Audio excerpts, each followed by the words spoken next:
5 Congress MLAs of Manipur Legislative Assembly submitted a memorandum to Manipur Governor Lakshman Prasad Acharya demanding for the safe rescue of the 6 individuals, including children, abducted by Kuki militants from Jiribam, and to bring a solution to the ongoing crisis. The memorandum was submitted yesterday at Raj Bhavan in Guwahati by the 5 MLAs led by CLP leader Okram Ibobi. The memorandum highlighted the lost properties and assets of the Jiribam residents and the killing of many lives.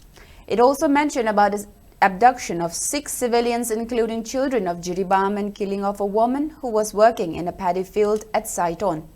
Such violence has violated the rights of life and fundamental rights of a human being.